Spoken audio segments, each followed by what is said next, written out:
삶을 여는 무한한 열쇠. 아름다움에 대한 진정한 이해는 사랑을 깨닫는 길이다. 아름다움은 외면이 아닌 내면의 평화에서 우러난다. 이를 이해한 자는 사랑을 실천할 수 있다.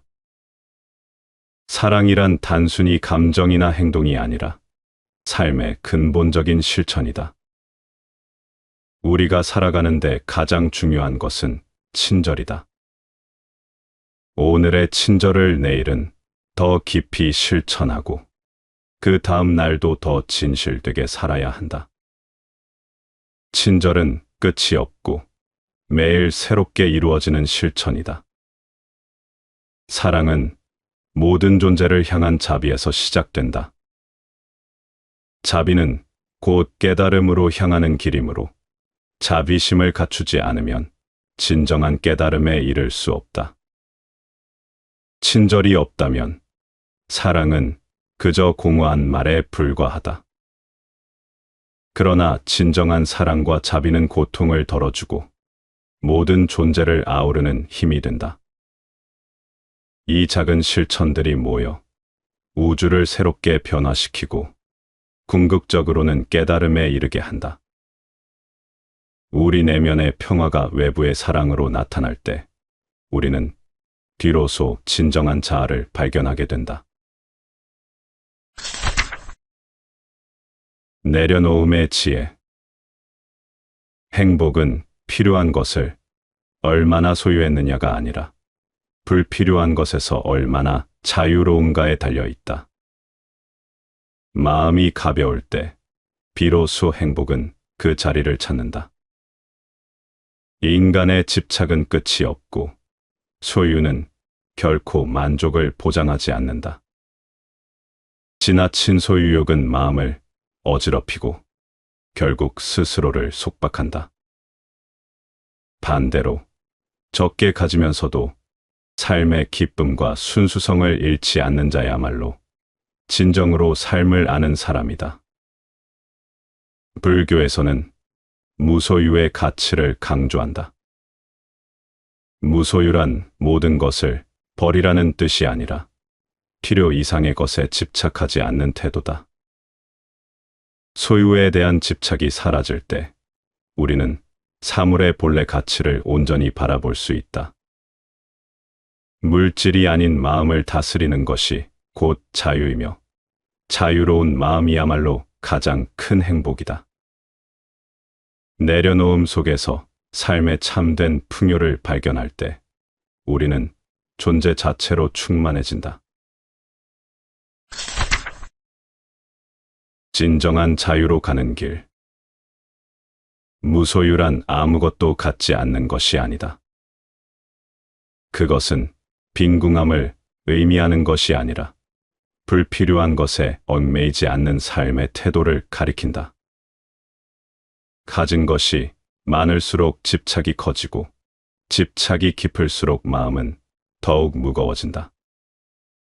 반면 꼭 필요한 것만을 지니고 살아가는 이는 홀가분한 자유를 누린다. 소유를 줄인다는 것은 단순한 절제가 아니라 삶을 더욱 본질적으로 바라보는 지혜로운 선택이다. 불교에서는 소욕지족을 강조한다. 적게 욕심내고 가진 것에 만족할 때 비로소 우리는 진정한 부유함을 경험한다. 선택한 가난은 결핍이 아니라 깨달음의 과정이며 넘치는 부보다 더 깊은 가치를 지닌다. 물질에 휘둘리는 삶이 아닌 스스로 삶을 다스리는 태도야말로 가장 고귀한 길이다. 무소유의 참뜻을 이해하는 순간 우리는 불필요한 욕망에서 벗어나 마음의 평화를 얻게 된다. 적당히 멈추지 않으면 반드시 추락하게 된다. 신발은 발에 맞으면 충분하며 재산은 생을 영위하는 데 필요한 만큼만 갖추면 족하다.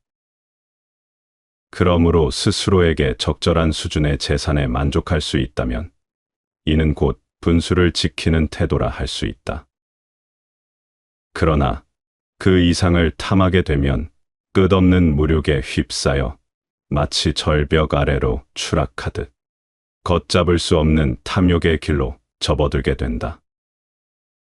신발 역시 발에 맞는 수준을 넘어서 금박을 두르거나 화려한 장식으로 치장한 신발을 갈망하게 되며 일단 분수를 넘어서는 순간 욕망은 끝없이 확장되기 마련이다. 육신에 관련된 일에 너무 많은 에너지를 쏟지 말라. 음식 섭취, 음료의 향유, 생리적 배설, 육체적 결합 등 신체적 활동에 지나치게 많은 시간을 할애하는 것은 지혜롭지 못한 일이다. 이러한 행위는 삶의 부차적 영역에 머물러야 하며 우리의 본질적 에너지는 육신보다 사고와 이성의 탐구에 집중되어야 한다. 당신을 모욕하는 사람에게 보다 너그러워질 수 있다. 누군가 당신에게 해를 끼치려 하거나 당신에 대해 나쁜 말을 한다면 그가 그렇게 하는 것이 옳다고 믿기 때문이라는 사실을 이해해야 한다. 그들은 나의 입장에서 사유할 수 없으며 오직 자신의 시각에서만 판단할 뿐이다. 그들이 어떤 사안을 잘못되었다고 단정할 때 이는 스스로 피해의식을 형성하는 행위이며 결국 자기 기만에 지나지 않는다. 어떤 진실을 거짓이라 여기고 부정하는 이가 있다면 그로 인해 상처를 입는 것은 진실이 아니라 오히려 그것을 부정한 그들 자신이기 때문이다. 이와 같은 관점을 견지한다면 나를 모욕하는 이들에게 보다 관대해질 수 있다. 이러한 상황이 닥칠 때마다 그들의 시각에서는 그렇게 보였을 수도 있겠구나 라고 이해한다면 불필요한 감정적 소모 없이 평온한 마음을 유지할 수 있을 것이다. 모든 일에는 동전의 양면이 있다. 모든 사안은 상반된 두 가지 측면을 동시에 내포하고 있다. 한 측면은 그 결정을 지지하도록 이끌며 다른 측면은 이를 단념하도록 유도한다. 가령 부정한 행위를 저지르는 형제가 있다고 가정하자. 정의의 관점에서 보면 그를 용납할 수 없으나 당신과 혈연의 연으로 맺어진 가족이라는 측면에서는 그를 이해하고 포용할 이유가 생긴다. 이처럼 사물과 상황은 단일한 시각에서만 해석될 수 없으며 다양한 시선 속에서 균형 있는 판단이 요구된다. 잘 알지도 못하면서 함부로 판단하지 마라. 목욕을 후딱 해치우는 사람이 있다면 그 사람이 목욕을 잘못한다고 할 것이 아니라 목욕을 빠르게 한다고만 말하라. 와인을 과하게 마시는 사람이 있다면 그 사람이 와인을 잘못 마신다고 할 것이 아니라 와인을 과하게 마신다고만 이야기하라. 그러한 행동을 하게 된 이유도 모르면서 그 행동이 나쁜지 아닌지 어떻게 알겠는가? 겉으로 보이는 것만으로 섣불리 판단하려 들지 말고 그들의 행동을 있는 그대로 볼 수 있어야 한다. 지혜를 말하기보다는 행동으로 보여주라. 절대로 철학자인 척하지 말고 남들 앞에서 철학적 지식을 과시하려 들지도 말라. 대신 철학에서 얻은 깨달음을 행동으로 실천하여 보여라. 속세의 사람들 사이에서 철학적 논쟁이 벌어질 때는 가급적 침묵을 지키는 것이 현명하다.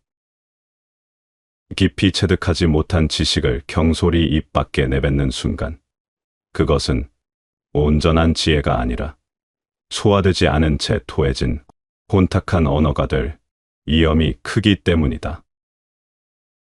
만약 누군가가 당신을 무지한 자로 깎아내리더라도 이에 흔들리거나 분개하지 않는다면 그것이야말로 철학을 실천하는 시작임을 깨닫도록 하라.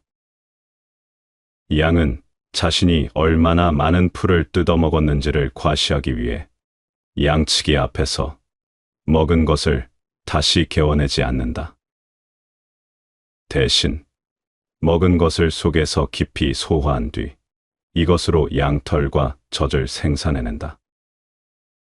마찬가지로 속인들 앞에서 철학을 아는 척 과시의 도구로 삼지 말고 깊이 내면화한 철학적 통찰을 행동으로 드러내도록 하라.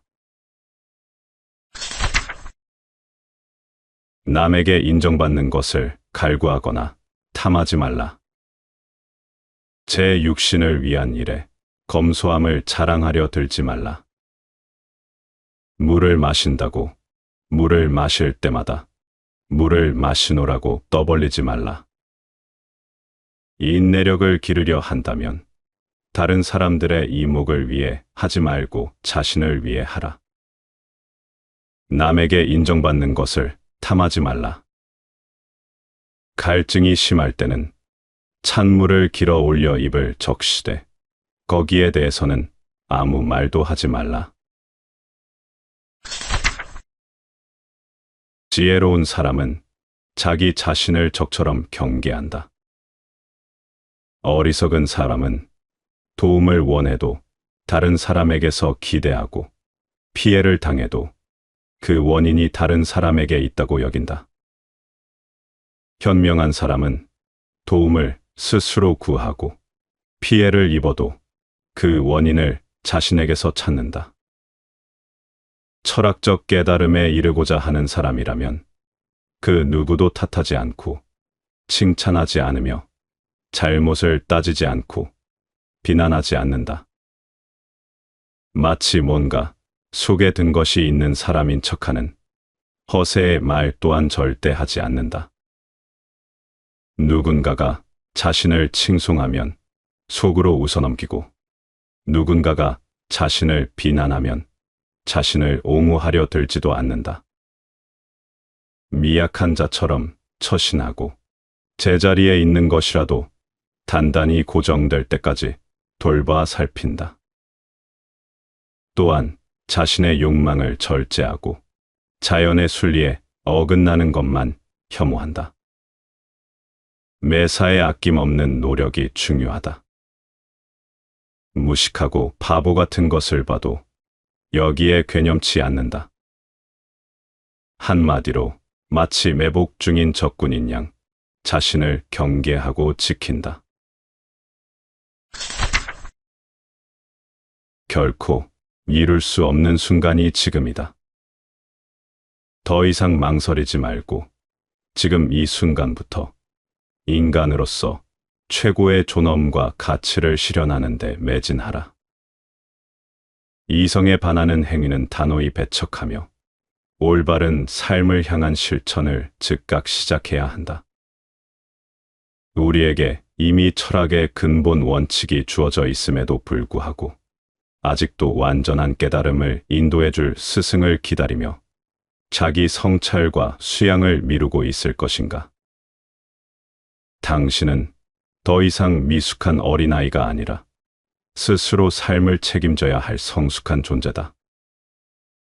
만일 주의를 기울이지 않고 나태함에 빠진 채 자기 발전을 내일로 또 그 다음 날로 미루기만 한다면 결코 더 나은 인간이 될 수 없다. 그리한다면 삶에 있어서도 죽음에 있어서도 속인의 경지를 벗어나지 못할 것이다.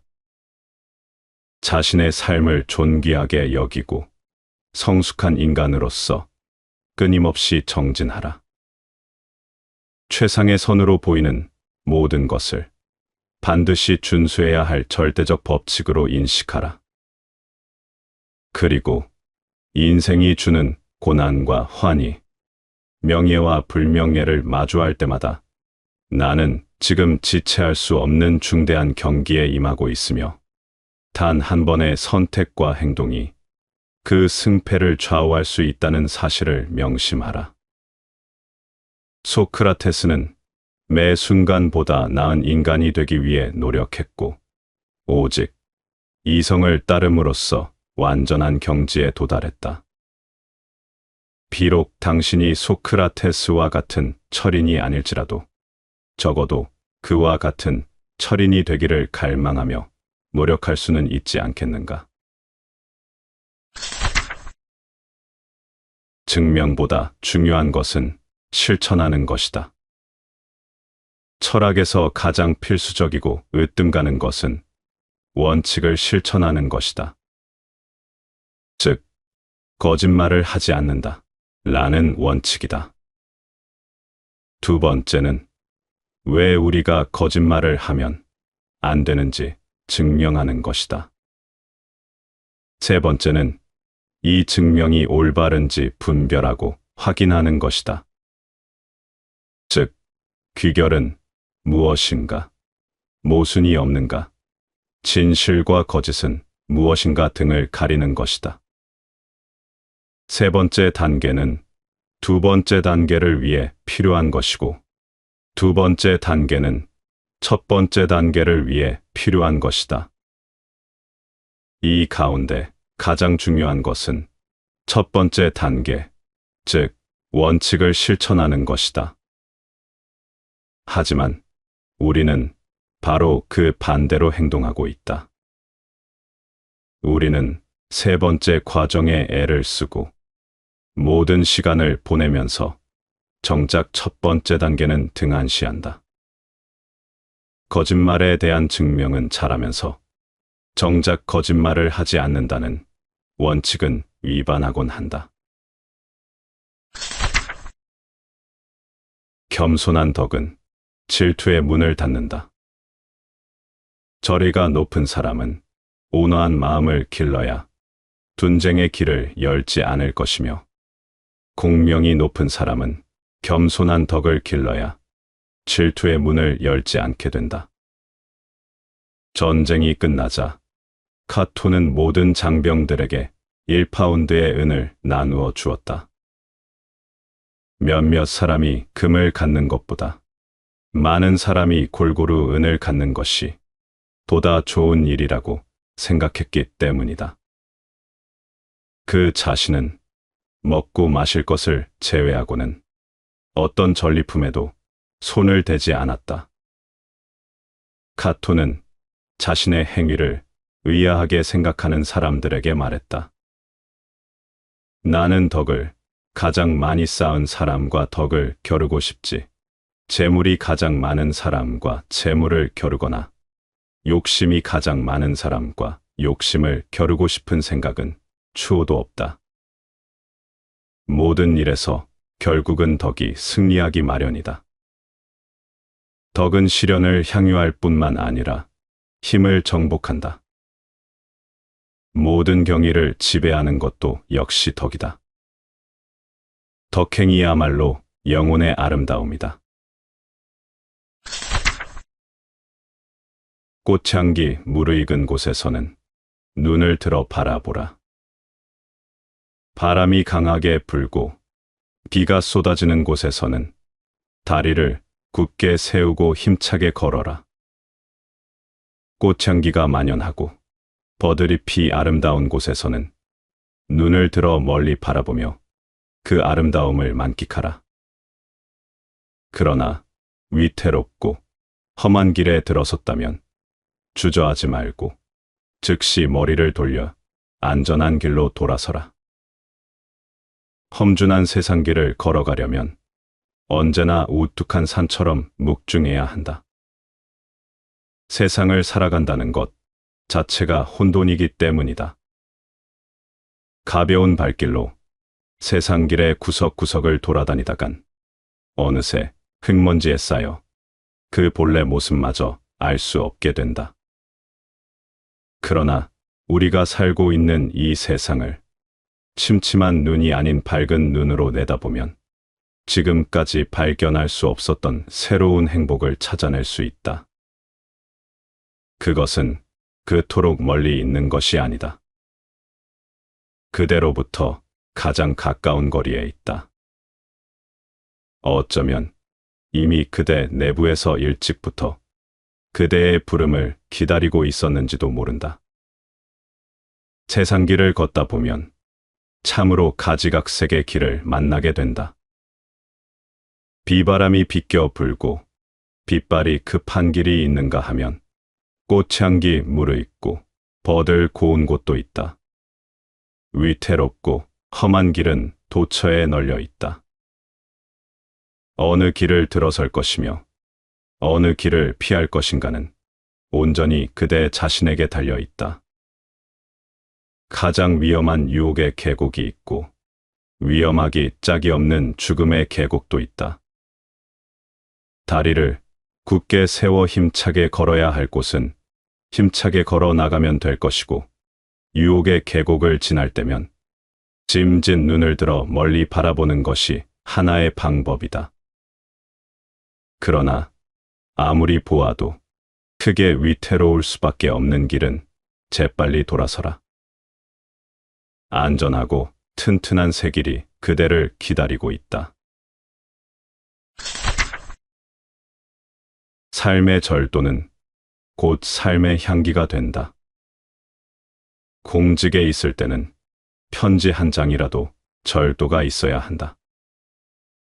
그래야 유행을 바라고 모여드는 무리에게 틈을 주지 않는다. 은퇴하여 시골에 눌러 살 때는 지나치게 높이 굴어서는 안 된다. 사람들이 만나기 쉽게 하여야 예정을 두텁게 할 수 있다. 사람들은 삶의 한복판에서 피나는 노력으로 인생을 살아간다. 끊임없는 욕구와 그 욕구에 이어지는 또 다른 욕망으로 자신을 점철하려 애쓴다. 그럴 때마다 감정과 이성의 충돌이 도처에서 일어난다. 마치 도박에 돈을 걸듯 요행수를 바라며 접근하는 사람이 있다. 그런 사람에게 쉽사리 그대의 속을 보여줬다고 하자. 그들은 그것을 기회로 삼는다. 작은 틈을 보여주어 일말의 기회를 제공한 셈이다. 그래서 절도가 필요하다. 삶 속에 그대 나름대로의 절도만 유지한다면 인생의 도박꾼은 접근하지 않는다. 그것은 현직에서 은퇴하여 은둔의 삶을 영위한다 해도 마찬가지다. 그 나름대로의 절도가 필요하기 때문이다.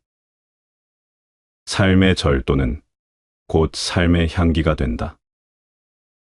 향기는 날이 갈수록 그 농도를 더해가며 퍼져나간다. 또한 자신을 살찌우는 것은 물론 이웃들도 살찌게 한다. 그대의 것이지만 우리들 것이 된다. 얼마나 아름다운 삶의 향기인가. 대인을 경외하면 방종하지 않는다. 대인을 경외하면 제멋대로 함부로 날뛰는 마음이 없어진다. 평범한 사람 또한 경외하지 않을 수 없다. 평범한 사람을 경외하면 세력을 믿고 횡포 부린다는 말을 듣지 않는다. 경외는 당신을 강하게 만들고 존중은 당신을 지켜줄 것이다. 누군가를 경외한다는 것은 상대를 무시하지 않고 존중하는 것이다.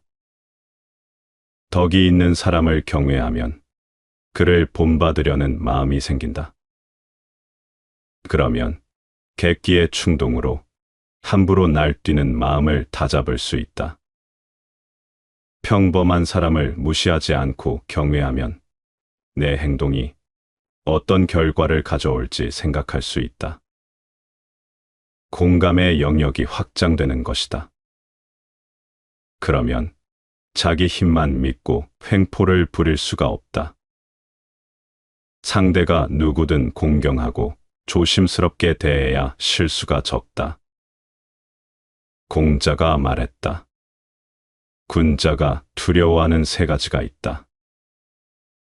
천명을 두려워하며, 대인을 두려워하며, 성인의 말씀을 두려워한다. 소인은 천명을 두려워하지 않고 대인을 존경하지 않으며 성인의 말씀을 가벼이 여긴다. 두려움은 사랑만큼이나 강한 감정이다. 두려움 속에는 위험에 대한 인식과 존경에 대한 질서, 사랑에 대한 복종이 내재되어 있다. 그것은 마치 바람에 쓸리는 풀잎과도 같은 자연 현상이다. 그런가 하면 또 다른 두려움은 비천함보다도 강하다. 그 두려움 속에는 무지로 인한 무례와 방종으로 인한 나태와 천박함에 따르는 횡포가 숨어 있기 때문이다. 인생도 마찬가지다. 대인을 두려워하면 방종에서 멀어지고 보통 사람을 두려워하면 횡포에서 벗어날 수 있다. 조용한 기쁨은 거기서 비롯된다. 때로는 남과의 비교도 유용하다. 일이 뜻대로 되지 않을 때는 나보다 못한 사람을 생각하라.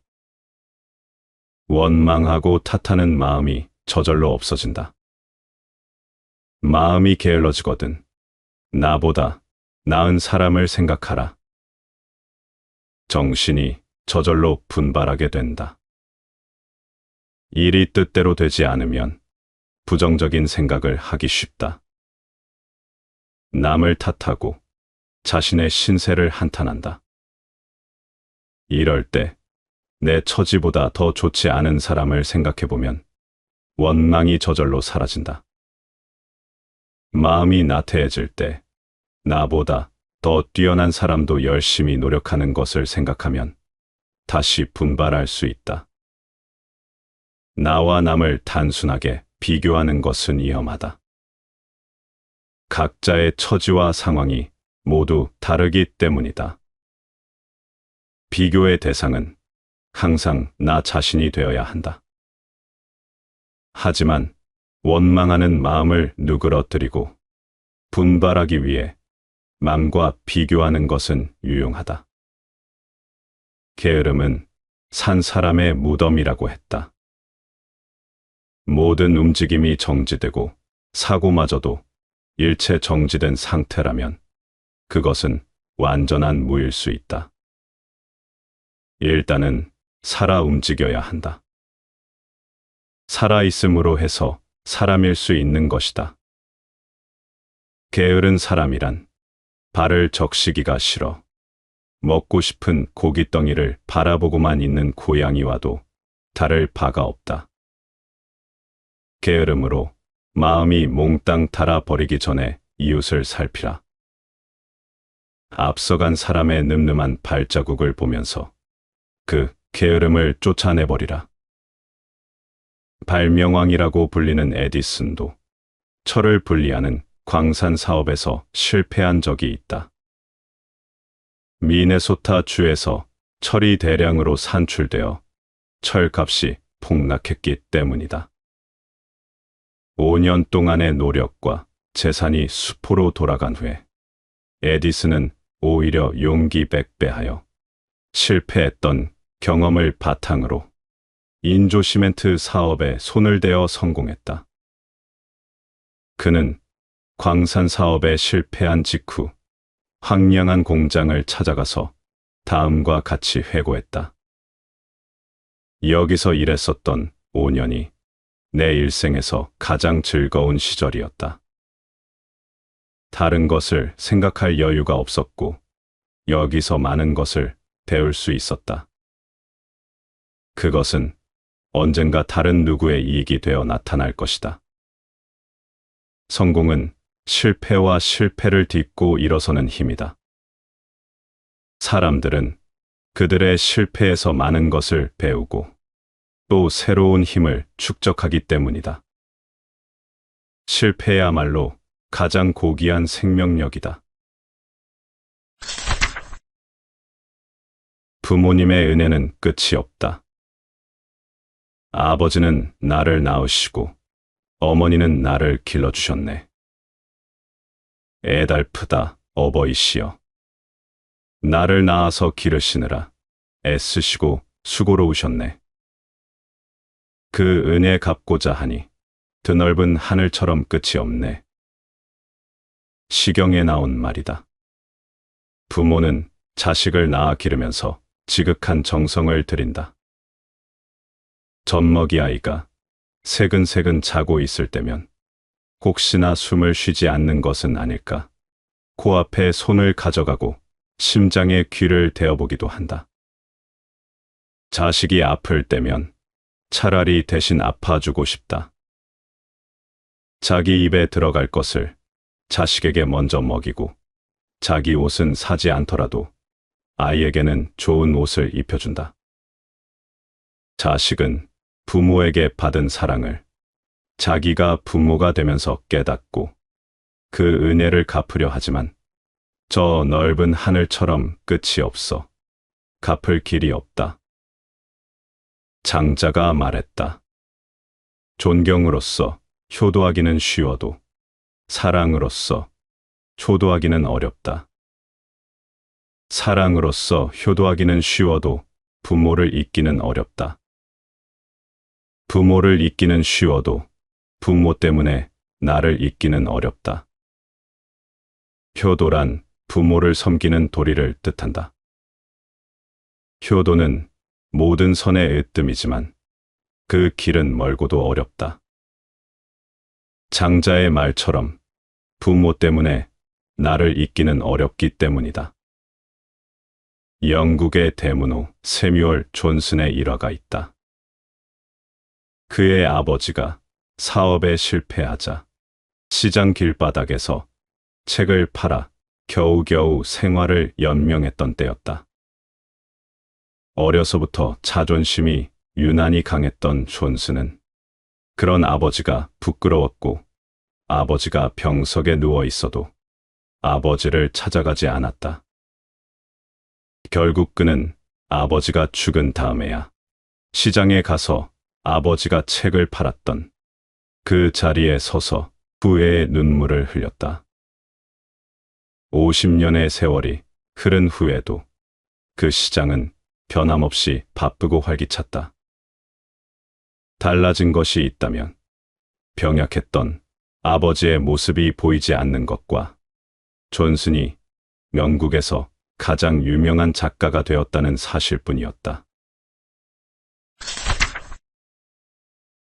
어버이를 어떻게 섬길 것인가? 효자가 어버이를 섬기는 일에서 기거함에 있어서는 공경을 다해야 하고 봉양함에 있어서는 즐거움을 다해야 하며 병들었을 때에는 근심을 다해야 하고 돌아가실 때에는 슬픔을 다해야 하며 제사 지낼 때에는 엄숙함을 다해야 한다. 부모를 모실 때는 거칠에 연연하지 말고 마음을 다하는 것이 중요하다는 공자의 말이다. 부모님 앞을 지날 때 종종 걸음으로 다니는 것보다 공경하는 마음을 갖는 것이 더 중요하다. 산의 진미를 갖다 바치는 것보다 즐거운 마음으로 모시는 것이 더 중요하다. 부모가 병들었을 때 값비싼 병원을 잡는 것보다 근심을 다하는 그 마음이 더 중요하다. 부모님이 돌아가셔서 장사와 제사를 지낼 때 호화롭게 치르는 것보다 슬퍼하고 그리워하는 그 마음이 더 중요한 것이다. 어떤 사람이 공자에게 선생님은 왜 정사에 참여하지 않느냐고 묻자 공자가 대답했다. 경서에 이르기를 오직 효도하며 형제와 우애하는 것이 곧 정사를 베푸는 것이라 하니 이 또한 위정이요. 어찌 정사에 참여하는 것만이 위정이라 하랴. 효도는 모든 선의 으뜸일 수밖에 없다. 어버이가 계시지 않으면 어찌 오늘의 내가 있을 수 있겠는가? 효도하는 길이 비록 힘들더라도 최선을 다하라.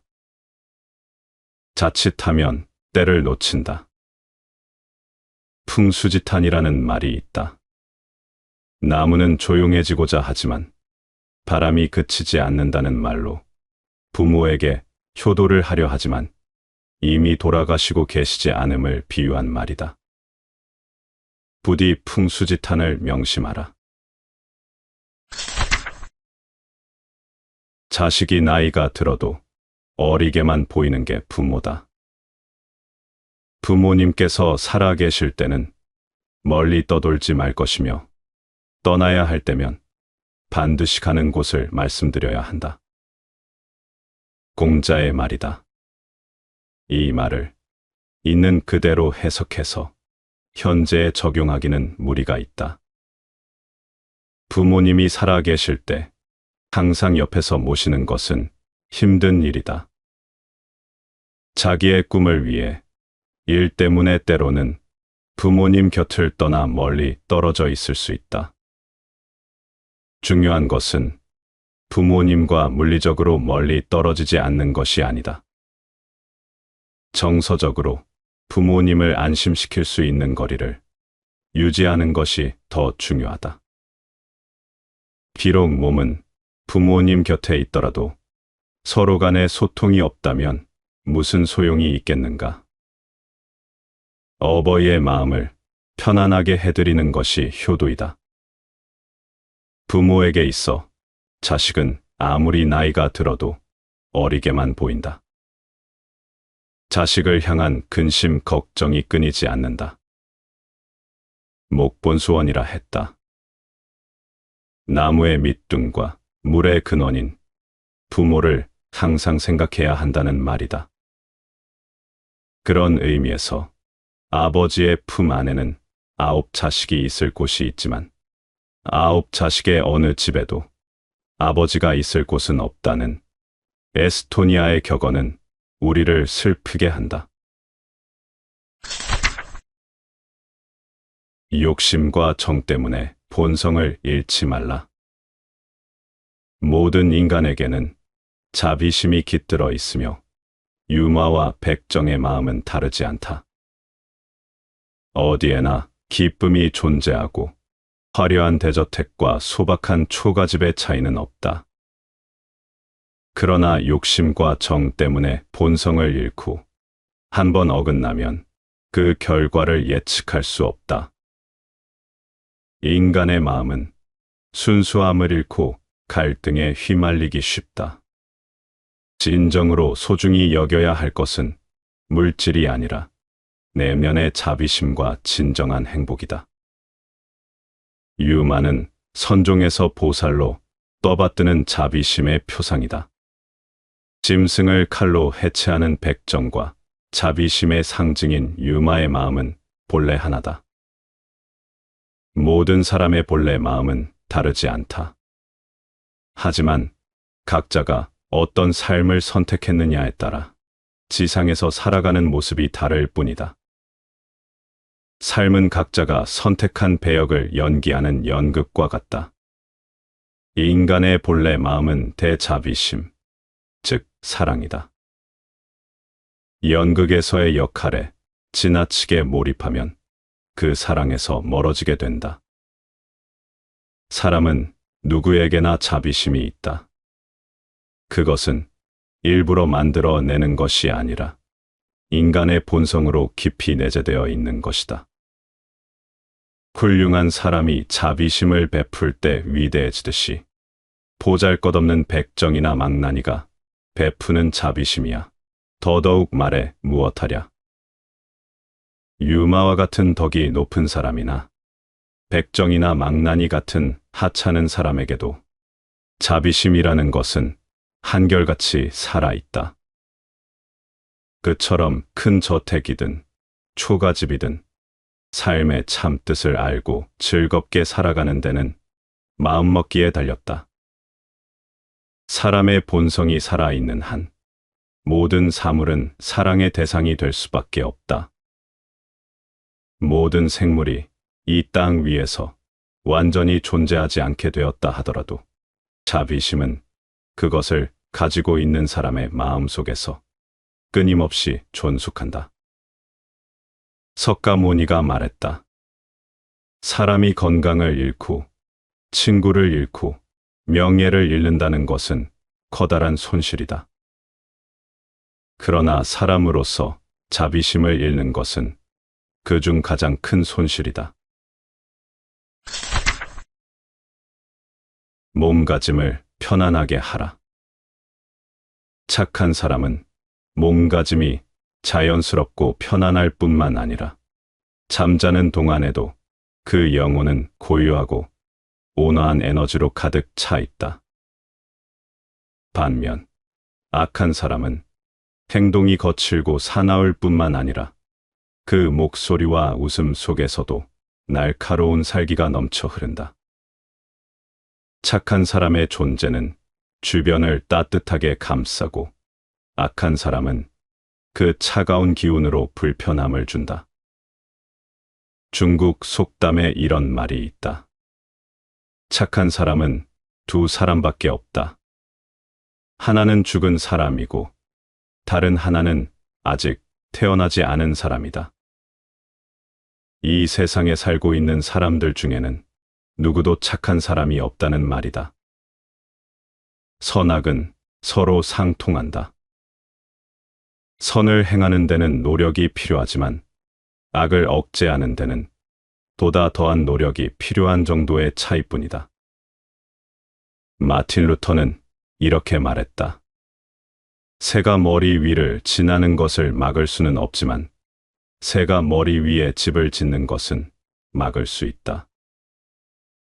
나쁜 생각이란 머리 위를 스치는 새와 같아서 막을 도리가 없지만 생각이 들어앉지 못하게 물리칠 힘은 우리에게 있다.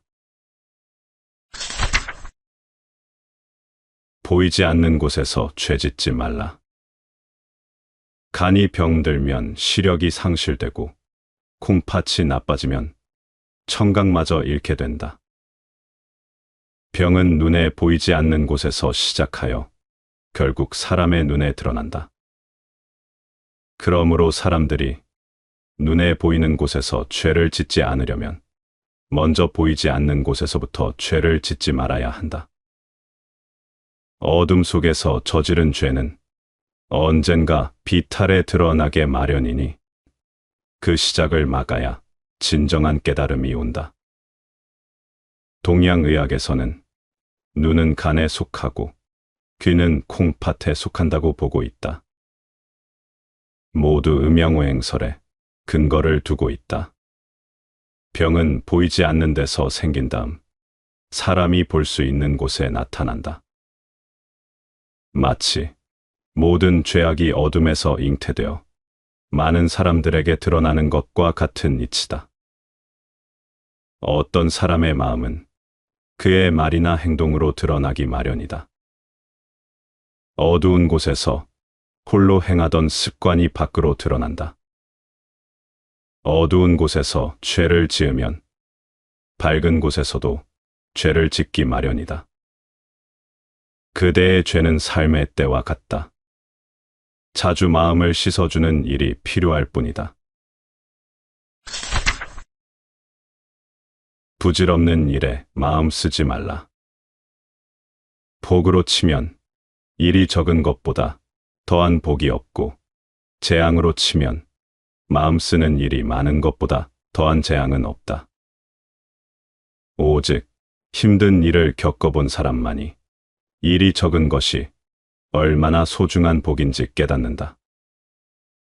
그리고 마음이 평화로운 사람만이 마음 쓰는 일이 얼마나 큰 재앙인지 진정으로 이해하게 된다. 일하는 사람들의 땀 흘리는 모습은 아름답다. 누군가는 이를 고귀한 마음의 영향이라고 했다. 그러나 일도 일 나름이다. 보잘것없는 일도 있다. 사람이 해야 할 일을 하는 것은 가장 사람다운 모습이지만 부질없는 일에 부질없는 마음을 쓰는 모습은 바보스럽기까지 하다. 부질없는 일에 마음을 쓰지 않으면 그만큼 여유가 생긴다. 그러한 여유는 마음을 살찌게 하는 자양과 같다. 부질없는 일에 마음을 쓴다는 것은 곧 근심을 스스로 만들어내는 것에 불과하다. 그대 마음은 바로 그대 안에 있다. 그대가 만약 부질없는 일에 마음을 쓰고 있다면 그대는 자신을 떠난 것으로 생각하라. 그대가 참으로 해야 할 일에 마음을 쓰고 있다면 그대는 지금 확실히 그대 자신과 함께 있는 것이다. 올바르고 원만하게 세상을 살라. 태평한 세상에서는 몸가짐이 바로잡혀야 하고 어지러운 세상에서는 원만한 자세를 가져야 하며 말세에 다다라서는 올바름과 원만함을 아울러 가져야 한다. 착한 사람에게는 넉넉한 마음으로 대하고 악한 사람에게는 강한 잣대로 응징해야 한다. 보통 사람에게는 너그러움과 엄함을 조화롭게 적용해 균형을 잡아야 한다. 그러니 강한 신념과 유연한 태도를 동시에 갖추어야만 이 혼란 속에서 살아남을 수 있다. 착한 사람과 악한 사람과 보통 사람을 대하는 세 가지 분류를 이야기할 수 있다. 착한 사람에게는 너그럽게 대하고 악한 사람에게는 엄격하게 대하며 보통 사람에게는 때로는 관대하게, 때로는 엄하게 대처할 수밖에 없다. 인간은 사회적 동물이다.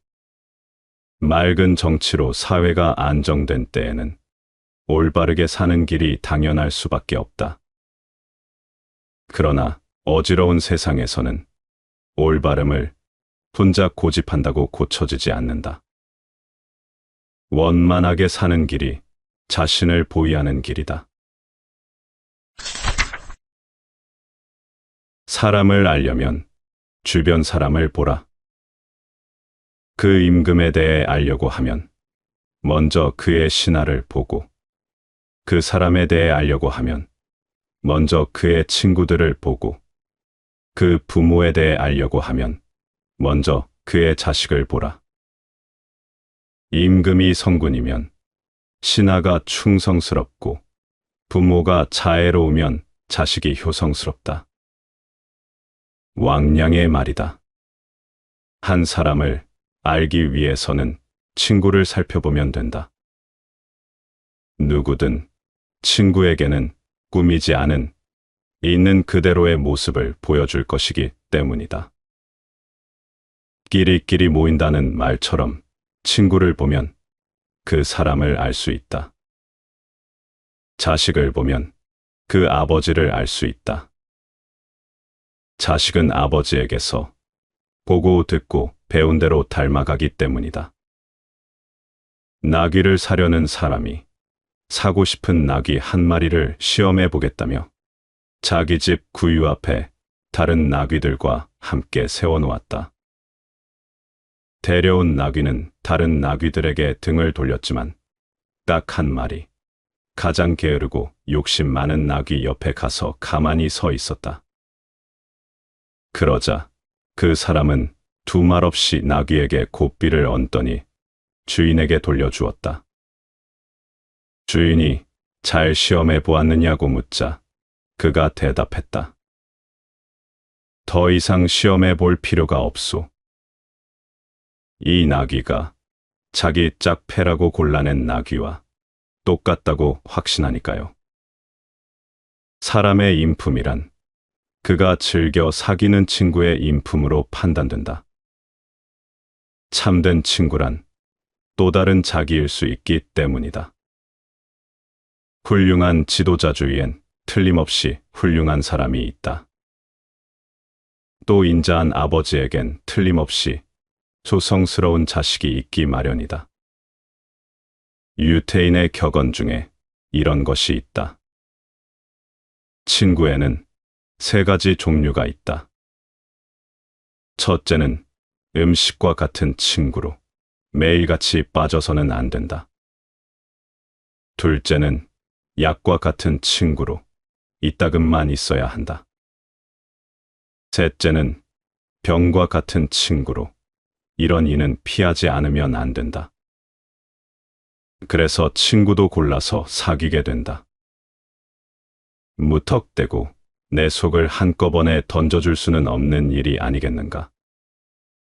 친구 찾기에 게을리하지 말라. 세상을 살아가는 일에 누구보다 필요한 존재다. 시비를 따지면 따르는 사람이 없다. 물이 너무 맑으면 물고기가 없고 사람이 너무 살피면 따르는 사람이 없다. 공자가어에 나오는 말이다. 지나치게 시비를 따지면 사람이 따르지 않는다. 냉정한 잣대로 평가하면 사람을 잃지만 관대하게 포용하면 사람을 얻는다. 특히 자기를 험담하는 사람을 품을 수 있다면 최고의 찬사와 행운을 얻을 수 있다. 어떤 사람도 완벽하지 않다. 엄격한 양심의 거울에 비추어 보았을 때 죄가 하나도 없는 사람은 세상에 존재하지 않는다. 반사회적이거나 반인륜적인 큰 죄가 아니라면 어지간한 단점은 품어주고 상대를 판단하지 않는 넉넉한 마음을 가져야 사람을 얻을 수 있다. 구로는 초나라의 귀족으로 풍부한 상상력과 뛰어난 창작력을 가진 천재 작가였다. 그의 생애에 관한 기록으로 사기의 굴언전이 있다. 그는 나라의 장래를 걱정하여 왕에게 무수한 간언을 했지만 조금도 받아들여지지 않았을 뿐만 아니라 오히려 귀양가는 신세가 되고 말았다. 그는 성품이 너무 고결하여 세속 사람들과 쉽게 어울리지 못했다. 귀양살이를 하고 있는 굴원에게 한 어부가 말을 걸어왔다. 당신은 그 유명한 삼려대부가 아니십니까? 어쩌다 이 지경까지 이르시게 되셨습니까? 그러자 굴원이 대답했다. 온 세상이 혼탁한데 나 혼자만 맑았기 때문이요. 많은 사람들이 술에 취해 있는데 나 혼자만 깨어 있었기 때문이요. 그러자 어부가 혀를 차며 말했다. 성인도 시속을 따른다고 했습니다. 세상이 혼탁하면 그 흐름에 휩쓸리는 척해야 하고 모두 취해 있다면 나도 취한 척하고 지내야 한답니다. 다시 굴언이 그 말에 대답했다. 누가 깨끗한 몸에 더러운 것을 묻히려 하겠소. 그럴 바엔 차라리 저 강물에 뛰어들어 물고기의 뱃속에 내 몸을 장사 지내겠소. 그러고는 회사부를 짓고 강물에 뛰어들어 자살했다. 세상은 많은 사람이 함께 어우러져 산다. 너무 두드러져도 안 되고 나 혼자 깨끗해서도 안 된다. 물은 깊을수록 소리가 없다. 장 콕토가 말했다. 진실로 속이 깊은 사람은 아래로 파고들며 올라가는 일이 없다. 그가 죽은 뒤 사람들은 묻혀버린 그 기둥을 한꺼번에 모두 혹은 조금씩 발견하게 되는 것이다. 물이 너무 맑으면 고기가 없다. 사람들은 사람이 많은 곳에 모인다. 사람이 많이 모이는 곳일수록 인정이 있고 의리가 있고 진리가 있다. 스스로 그대를 외톨이로 만들지 마라. 그것은 삶을 거부하는 몸짓이다. 성큼 그대의 삶 속으로 들어가라. 그리하여 그대 주위에 보다 많은 사람들이 모이도록 만들어 나가라. 사람들이 언제나 그대 편이라고 의식하라. 모든 판단은 주관적이다. 봄비는 땅에 있어서는 기름처럼 소중하지만 길 가는 사람은 비가 와서 질퍽해진 진창을 싫어하고, 가을 달빛은 하늘에서 밝고 아름답지만 도둑은 그 밝게 비춤을 싫어한다. 허경종의 말이다. 같은 상황이라도 사람마다 반응이 다양하다. 농부들은 봄 가뭄 끝에 오는 단비를 반긴다. 봄비가 땅을 기름지게 하기 때문이다. 하지만 행인들에게 비 소식은 그리 반갑지 않다. 비가 오면 지늘길이 되어 걷는데 불편하기 때문이다. 밝은 가을 달빛을 보며 사람들은 고즈넉한 풍취를 즐기지만 도둑은 반기지 않는다. 판단은 모두 주관적이고 제멋대로이다. 어떤 상황에서 내 반응도 꼭 한 가지여야만 하는 것은 아니다. 불평불만하기 전에 긍정적이고 수용하는 방식으로 반응을 선택할 수 있다. 이기심은 자기에게 이익은 되지 않는 것은 모두 거부한다. 거부할 뿐만 아니라 미워하고 시기하고 질투한다. 사람과 사람 사이에서도 그렇다. 봄비처럼 사회에 꼭 필요한 존재일지라도 자기에게 조금만 해가 미치거나 자기와 별 상관이 없다 싶으면 무조건 부정적이다.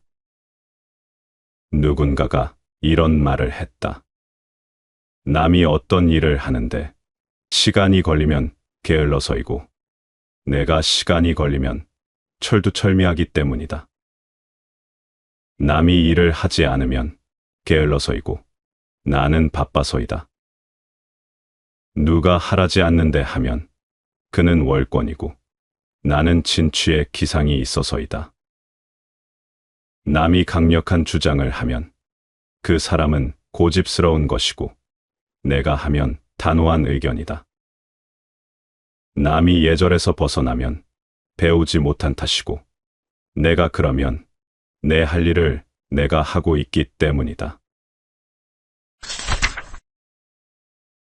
무엇을 무겁게 여기는가?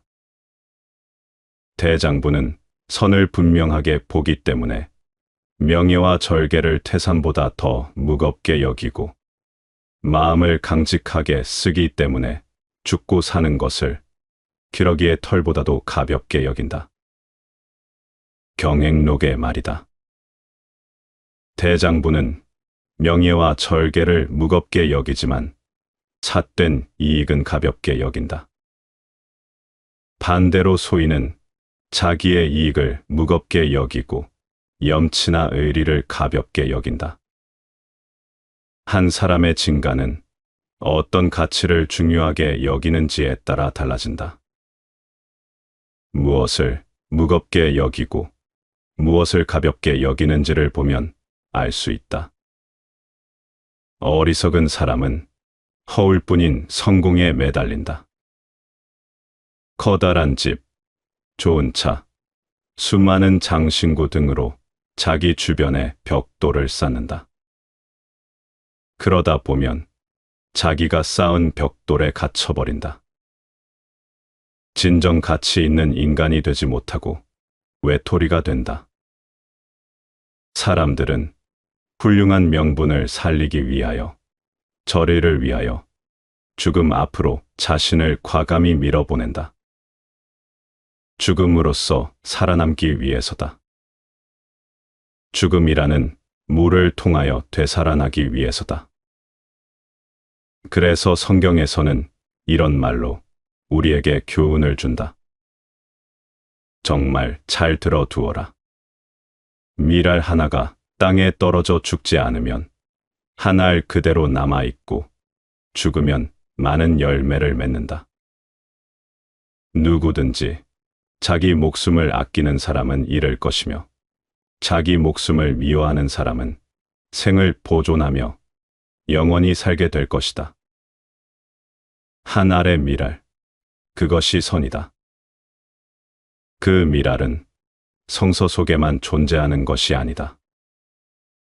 우리들의 삶 속에서 공기처럼 떠돌고 있다. 사람들이 선택하지 않을 뿐이다. 사람들마다 그 미랄을 자기 것으로 하지 않고 있을 뿐이다. 삶 구석구석에서 그 미랄들은 사람들의 손길을, 아니 그 마음을 기다린다. 어떠한 것도 자연이라는 조물주의 손에서 나올 때는 선이었다고 루소가 말하지 않았던가. 우리들은 처음부터 그 한 알의 미랄이었다. 에우리피데스가 말했다. 누가 아느냐? 이 세상의 삶은 죽음과 다름없고 죽음이야말로 진정한 삶일지.